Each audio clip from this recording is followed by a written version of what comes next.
Nous vivons au gré de nous-mêmes. Les publicains en font autant, et Dieu a mangé avec eux. Nos vies s'écoulent parfois vides de sens, mais au temps des évangiles, la courtisane en faisait autant, et Jésus s'en est fait une amie.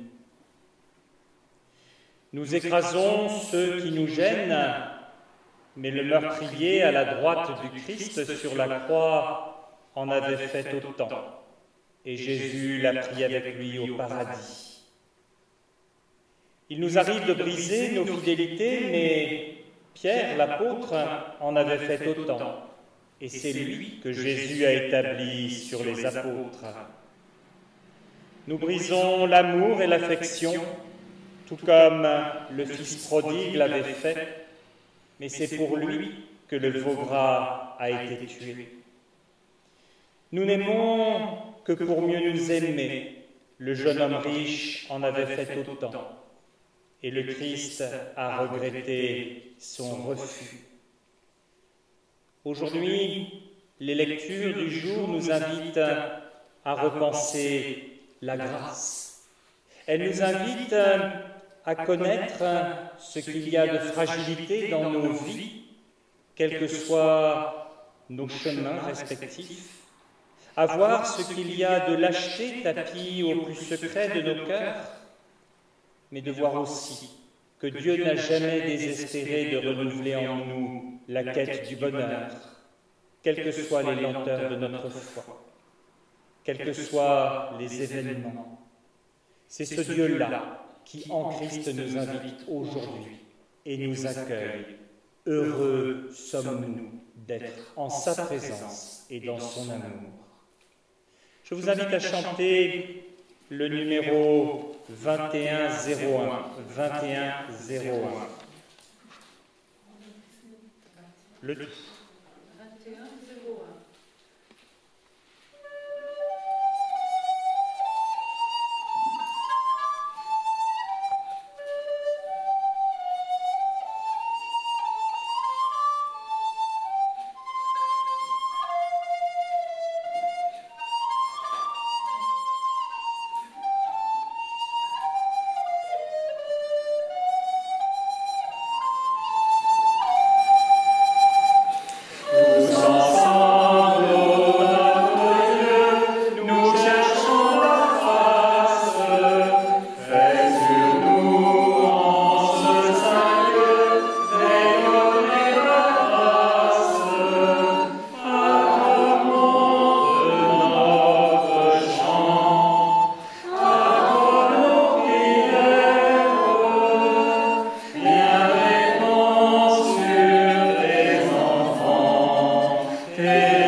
Le psaume que nous sommes invités à lire ensemble ce matin est le psaume 145.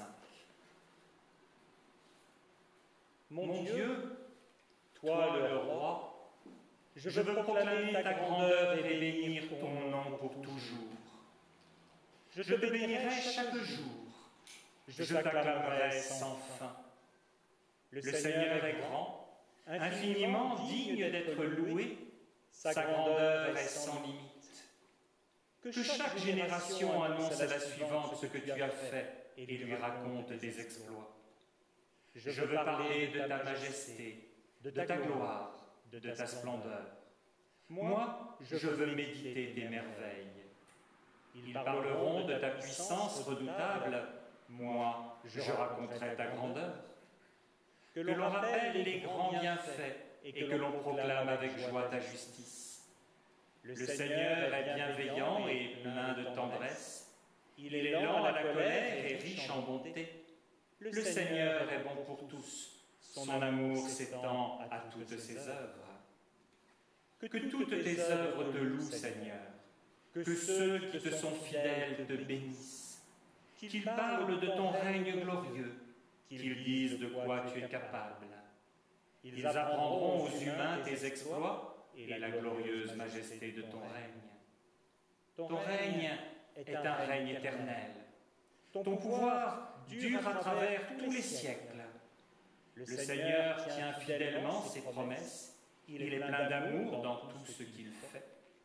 Le Seigneur soutient toutes les personnes qui sont tombées. Il remet debout tous ceux qui fléchissent. Tous ont les regards fixés sur toi, espérant que tu leur donnes à manger au moment voulu. C'est toi qui ouvres ta main et qui satisfais les besoins de tout ce qui vit. Le Seigneur est juste dans tout ce qu'il entreprend. Il montre son amour dans tout ce qu'il fait. Le Seigneur est proche de tous ceux qui l'appellent, de tous ceux qui l'appellent avec sincérité. Il accomplit le désir de ceux qui reconnaissent son autorité. Il les sauve dès qu'il entend leur appel. Le Seigneur protège tous ceux qu'il aime, mais il élimine tous les méchants. Que ma bouche proclame la louange du Seigneur, et que tout être bénisse son nom qui est saint. Amen. Prions. Jamais, Seigneur, je ne trouverai les mots qui te disent la joie que j'ai de te connaître. Ma vie a un sens et je connais l'amour. Ta lumière m'éclaire, elle m'aide à marcher sur la route. Et quand tout semble noir et que la nuit est tombée, je sais qu'il y a l'espoir de pouvoir recommencer. Amen. Je vous propose de chanter le numéro 4103.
Quel est l'homme, Seigneur, et qui est-il? Peut-on le découvrir dans son regard éperdu et son agitation sans raison? Le connais-tu, toi dont il est l'œuvre? Tu sais d'où il vient, mais connais-tu déjà où il s'entraîne lui-même par son indifférence ou son acharnement? Capable de tant d'amour, capable de tant de haine, capable de construire avec obstination dans la souffrance et la sueur, en aveugle parfois, pour goûter avec frénésie le plaisir de la réussite. capable tout autant de trouver plus encore le plaisir dans un geste de destruction, où tout s'habille dans l'absence, capable de cette jouissance qui le détruit lui-même. Il a soif d'éternité et faim de vérité, sans pouvoir trouver ce qui comblerait son désir, allant même souvent au chemin opposé de ce qui lui apporterait la paix.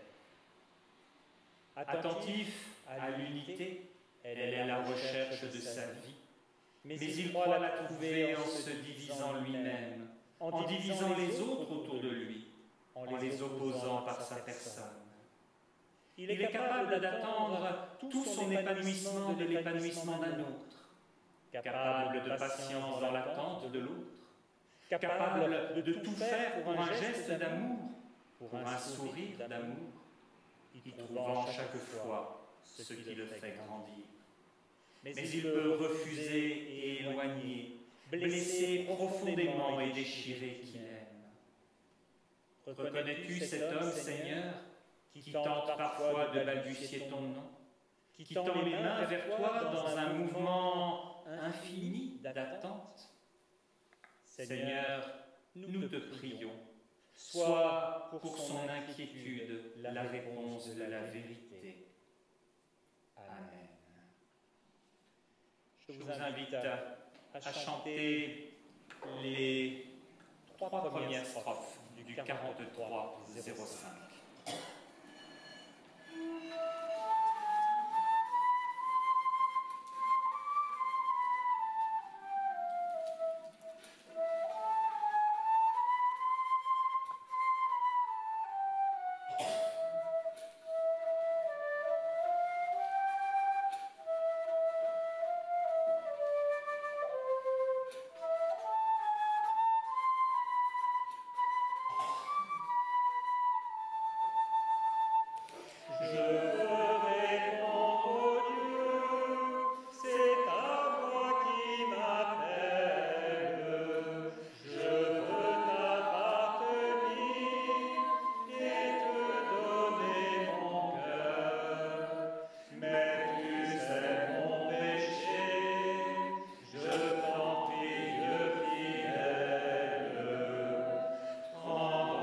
Nous sommes invités ce matin à lire comme texte d'épître au chapitre 2, versets 4 à 10 de la lettre aux Éphésiens. Mais Dieu est riche en compassion. Son amour pour nous est tel que, lorsque nous étions comme morts à cause de nos fautes, il nous a fait revivre avec le Christ. C'est par la grâce de Dieu que vous avez été sauvés. Dans notre union avec Jésus-Christ, Dieu nous a ressuscités avec lui pour nous faire régner avec lui dans les cieux. Par la bonté qu'il nous a manifestée en Jésus-Christ, il a démontré pour tous les siècles à venir la richesse extraordinaire de sa grâce. C'est par la grâce de Dieu que vous avez été sauvés au moyen de la foi. Ce salut ne vient pas de vous, il est un don de Dieu. Il n'est pas le résultat de vos efforts, et ainsi personne ne peut faire le fier. En effet, nous sommes l'œuvre de Dieu. Il nous a créés, unis avec Jésus-Christ, pour que nous menions une vie riche en actions pleines de bonté, celles qu'il a préparées d'avance afin que nous les pratiquions. Dieu est riche en compassion.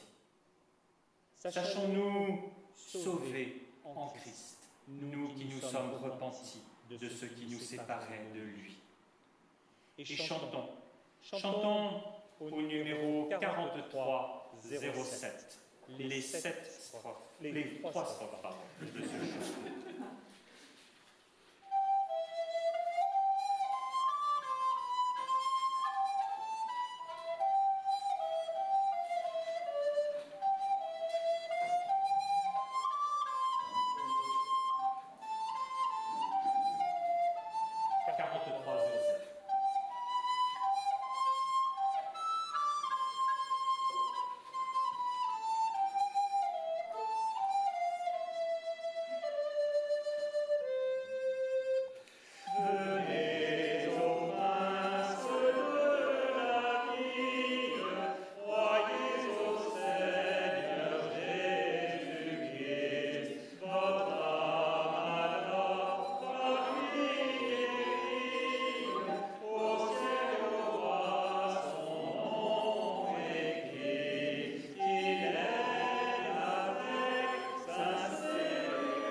Seigneur, je crois. Je m'attache à toi. Je suis sûr de ta parole. Je crois en Dieu, non pas un Dieu vengeur ou justicier ou bourreau, non pas un Dieu qui humilie et écrase, qui veut avoir le dernier mot, non pas un Dieu qui a besoin d'abaisser l'homme pour élever sa divinité. Je crois en Dieu Père. Je sais qu'il a créé le monde pour l'homme, pour tous les hommes, le monde et tout ce qui y vit, les astres, le ciel, le soleil, la mer, l'infiniment grand et l'infiniment petit. Je sais qu'il a créé tout cela avec le même amour et le même émerveillement, et qu'il a vu que c'était bon. Je crois en Jésus-Christ, le Seigneur, le Fils de Dieu, celui qui donne un sens à ma vie. Il est venu chez nous, il est venu comme nous, il est venu pour nous. Il est Fils de Dieu et Fils de l'homme, né de l'Esprit Saint et de Marie, une fille des hommes. Il est allé jusqu'au bout de la vérité, jusqu'au bout de l'amour, jusqu'au bout du don. Il a été condamné à mort comme un malfaiteur au milieu de deux brigands.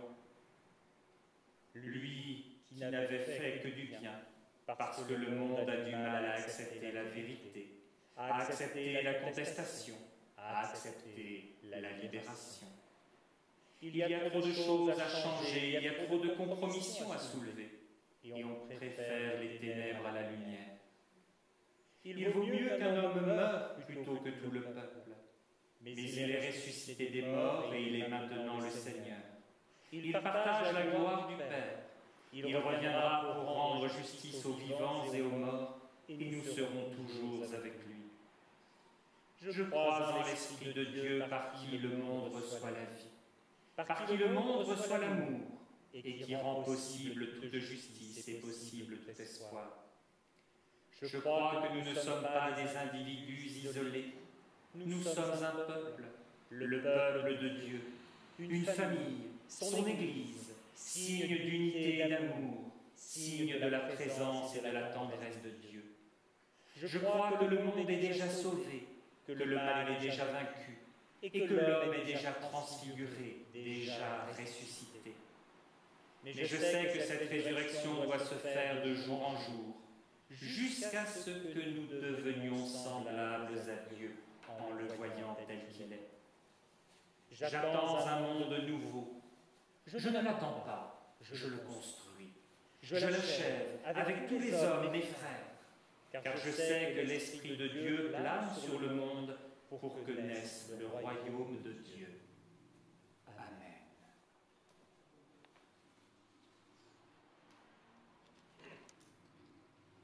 Prions. Seigneur, donne-nous de puiser dans le témoignage de ceux qui nous ont précédés dans la foi, tout ce qui nous est nécessaire pour notre quotidien, pour te trouver, te rencontrer, te suivre.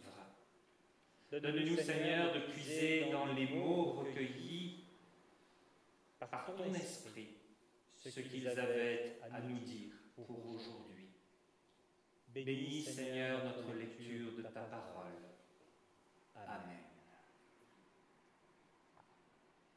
L'évangile de ce jour dans nos calendriers est dans Luc, au chapitre 18, les versets 9 à 14. Jésus dit la parabole suivante à l'intention de ceux qui croyaient faire la volonté de Dieu et méprisaient les autres.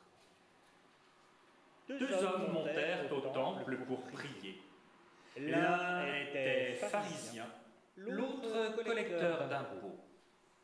Le pharisien debout priait ainsi en lui-même. Mon Dieu, je te remercie de ce que je ne suis pas comme tous les autres qui sont voleurs, mauvais et adultères. Je te remercie de ce que je ne suis pas comme ce collecteur d'impôts. Je jeûne 2 jours par semaine et je donne le 10e de tous mes revenus. Le collecteur d'impôts, lui, se tenait à distance. Il n'osait pas même lever les yeux vers le ciel, mais il se frappait la poitrine et disait « Mon Dieu, prends pitié de moi qui suis un pécheur. » Je vous le dis, ajouta Jésus, cet homme était reconnu juste aux yeux de Dieu quand il retourna chez lui, mais pas le pharisien. En effet, celui qui s'élève sera abaissé, mais celui qui s'abaisse sera élevé.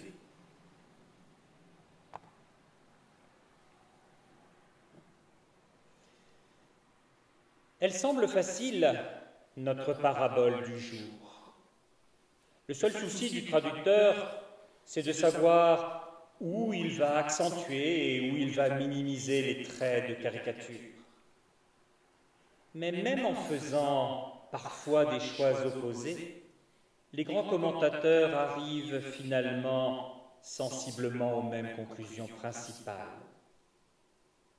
Jésus de Nazareth, le Christ, a mis en scène deux hommes qui incarnent aux yeux de ses contemporains, pour l'un, l'homme pieux, l'homme moral, l'homme qui respecte scrupuleusement la loi divine, et pour l'autre, en contrepoint de cette religiosité intègre, un exemple de collaborateur traître aux yeux des siens, traître pour le profit, sorte d'illustration de ce qu'il peut y avoir d'immoral ou de honteux dans le comportement des hommes.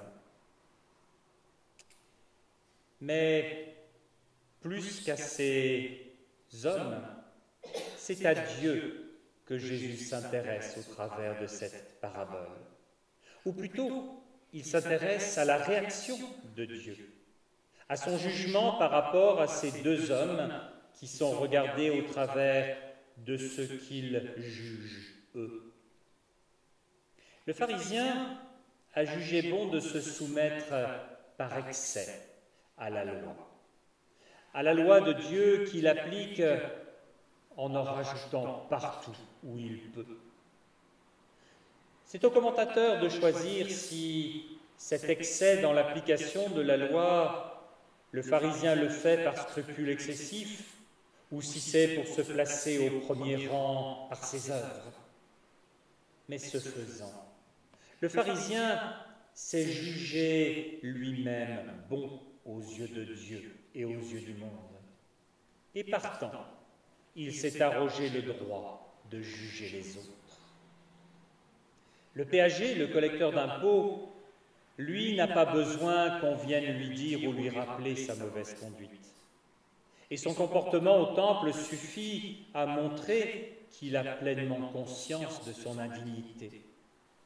Libre au lecteur de préciser pour lui-même les intentions qu'il veut bien prêter à ce collecteur d'impôts, que ce soit le calcul ou un authentique appel à l'aide de Dieu. Jour est-il qu'au bout du compte, Dieu justifie le collecteur d'impôts. Il le fait passer avant le pharisien.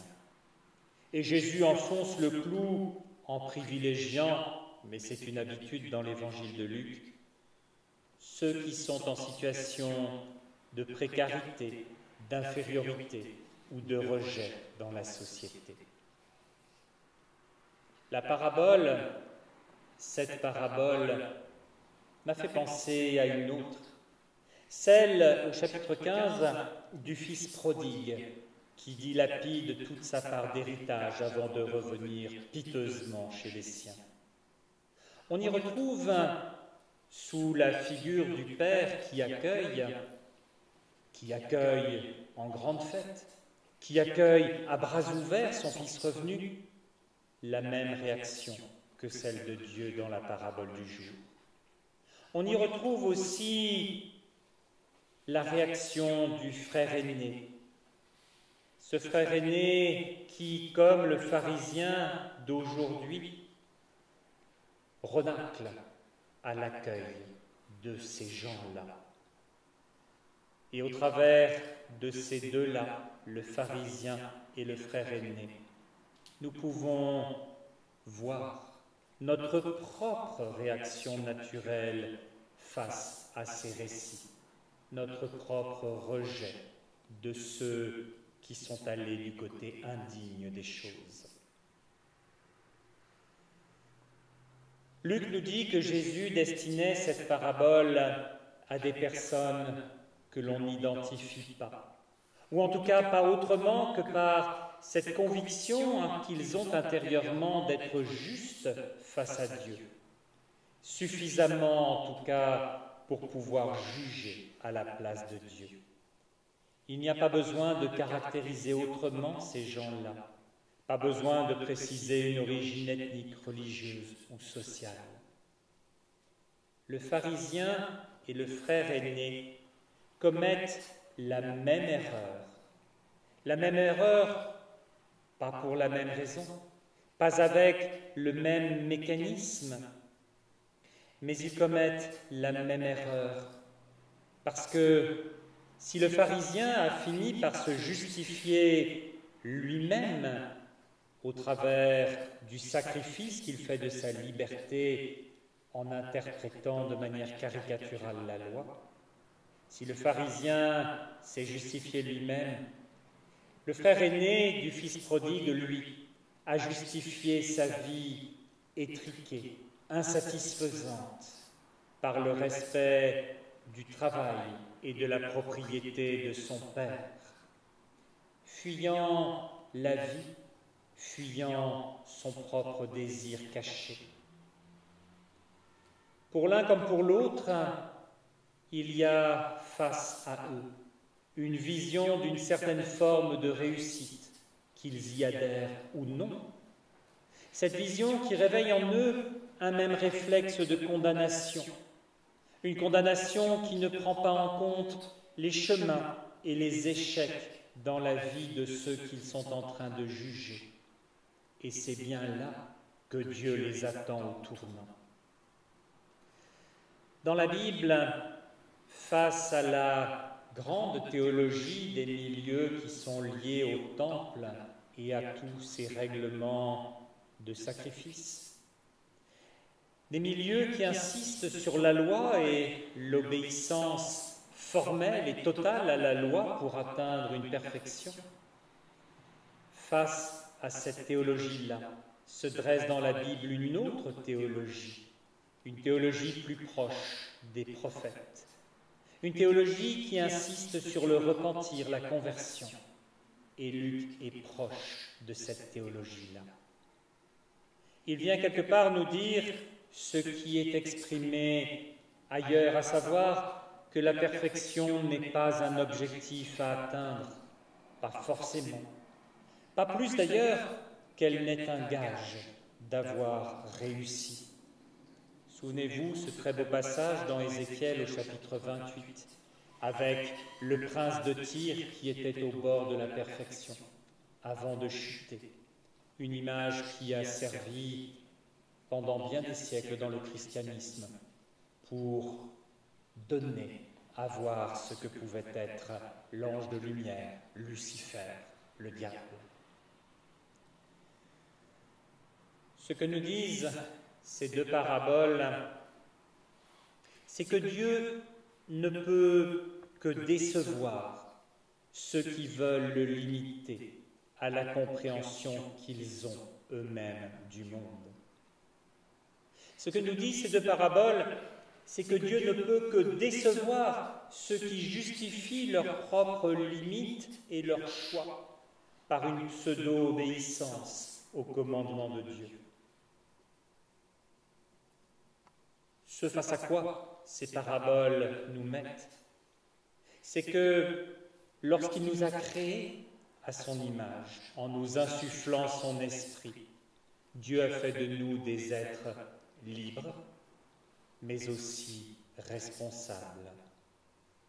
Le livre de Coëlette, l'Ecclésiaste, relativise toutes les sagesses humaines. À la place, il nous exhorte à saisir et à saisir pour en jouir toutes les occasions qui nous sont données. Il revient à la vision du monde tel que nous l'avons au chapitre 2 de la Genèse, lorsque tout pouvait se faire parce qu'il existait une vraie proximité entre Dieu et les êtres humains. Et c'est là la clé de tout comportement juste avec Dieu face à lui. Le livre de Coëlette se termine par les 2 versets suivants. Écoutons la conclusion de tout le discours. Crains Dieu et observe ses commandements. C'est là tout l'humain. Car Dieu fera venir toute œuvre en jugement, pour que tout ce qui est caché, que ce soit bien ou mal, soit jugé. La tradition a inversé l'ordre de ces deux versets, mettant d'abord le jugement en avant et revenant ensuite sur l'observation du commandement. Elle fait ce que font le pharisien et le frère aîné, les emmenant loin de ce qu'est la volonté de Dieu, dans une erreur. L'important, ce n'est pas d'observer tous les commandements, c'est d'ailleurs chose totalement impossible. L'important, c'est d'essayer de chercher à vivre pleinement avec tout ce que Dieu nous a donné, nous a offert, à le faire librement, dans le respect de ce qu'est Dieu, dans la crainte de ce qu'est Dieu au sens d'un amour respectueux. Oui, cette liberté, elle est totale. Elle fait partie de la grâce que Dieu nous accorde. Une grâce face à tout ce qui est initialement dans son projet. Une grâce face à tout ce qui est erreur dans nos cheminements, dès lors que nous nous repentons et cherchons à nouveau le chemin de vie. Dieu fera venir toute œuvre en jugement, pour tout ce qui est caché, que ce soit bien ou mal. Ne craignons pas le jugement des hommes. Cherchons au contraire l'assentiment de Dieu au travers de ce qu'il nous demande de vivre pour être vraiment libres.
Quelques annonces rapidement.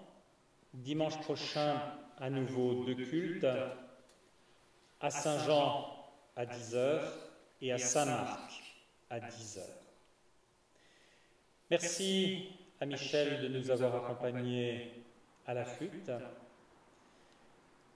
Les textes que j'ai utilisés aujourd'hui étaient empruntés ou inspirés de Jean-Thierry Mertens, François Chagnot, Paul Gros-Stéphan et Hub Oosterhuis. Je vous propose de chanter le numéro 43-10. 43-10.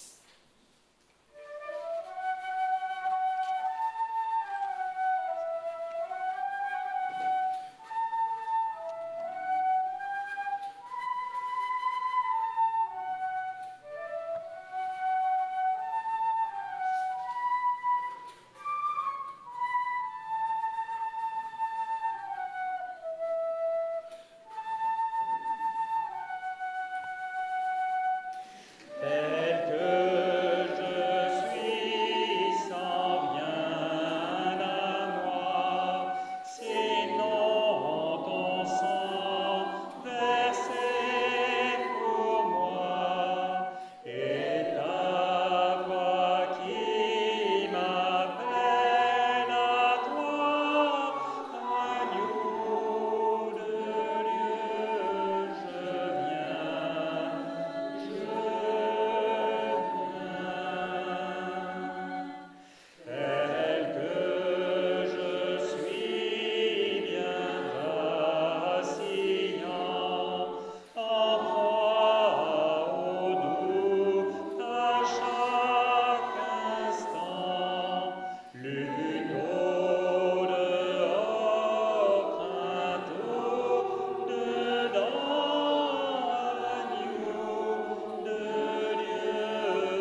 Prions.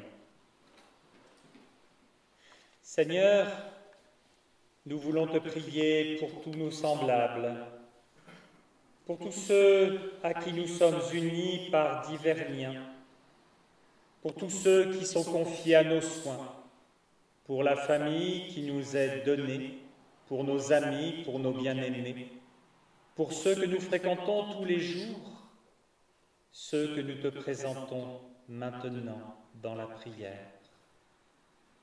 Nous te prions pour que notre société soit plus humaine, pour que la vie soit possible dans la confiance et dans la solidarité, pour que l'honnêteté, les bonnes relations et l'équité prévalent.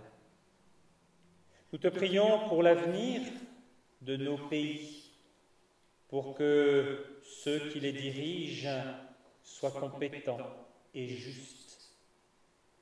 Nous te prions pour le respect, l'amour, le tact et la mesure de tous ceux qui viennent au chevet des plus fragiles. Pour tous ceux qui ont en charge le soin des malades, des rejetés, des fragiles. Nous te remettons toutes ces différences qui font que quelquefois nous avons du mal à les comprendre et à les accompagner. Nous te prions pour tous ceux dont le caractère est tel que la vie est difficile avec eux, pour que nous ayons patience et tolérance, pour que nous ne sombrions ni dans le rejet, ni dans l'oubli. Nous te prions pour que partout dans le monde, tous ceux qui te cherchent puissent placer leur foi dans l'Évangile, grandir en grâce et en humanité. Nous te prions pour toutes les églises, pour qu'elles ne s'isolent pas, qu'elles ne s'immobilisent pas, qu'elles n'accumulent pas de trésors, qu'elles ne s'attachent pas à ce qui depuis longtemps est mort, à ce qui est devenu étranger aux hommes de ce temps, mais qu'au contraire, elles se convertissent et reçoivent l'Esprit de Jésus, notre Seigneur, notre Sauveur, celui qui est lumière et vie, espérance et paix pour ce monde et jusque dans l'éternité. Oui, nous te prions, Seigneur, et nous unissons nos voix à la communion de tous les saints, à travers le temps et l'espace, avec les mots que tu nous as toi-même enseignés. Notre Père, qui es aux cieux, que ton nom soit sanctifié, que ton règne vienne, que ta volonté soit faite sur la terre comme au ciel. Donne-nous aujourd'hui notre pain de ce jour. Pardonne-nous nos offenses, comme nous pardonnons aussi à ceux qui nous ont offensés. Et ne nous laisse pas entrer en tentation, mais délivre-nous du mal. Car c'est à toi qu'appartiennent le règne, la puissance et la gloire, pour les siècles des siècles. Amen. Si l'on vous dit que l'Évangile est un cours de morale, dites que c'est une histoire d'amour. Si l'on vous dit que l'Évangile ne sert qu'à interdire, dites que vous y avez trouvé la liberté. Si l'on vous dit que l'Évangile, ce sont des mots en l'air, dites que ce Dieu qui promet la vie n'a jamais menti. Si l'on vous dit que l'Évangile ne sert à rien, dites que l'amour n'a jamais servi à rien à part à nous rendre heureux. Que Dieu le Tout-Puissant nous bénisse et nous garde, qu'il conduise nos chemins et nous mène à la vraie liberté, dans toute la puissance de sa grâce. Amen. À toutes et à tous, bon dimanche, bonne semaine.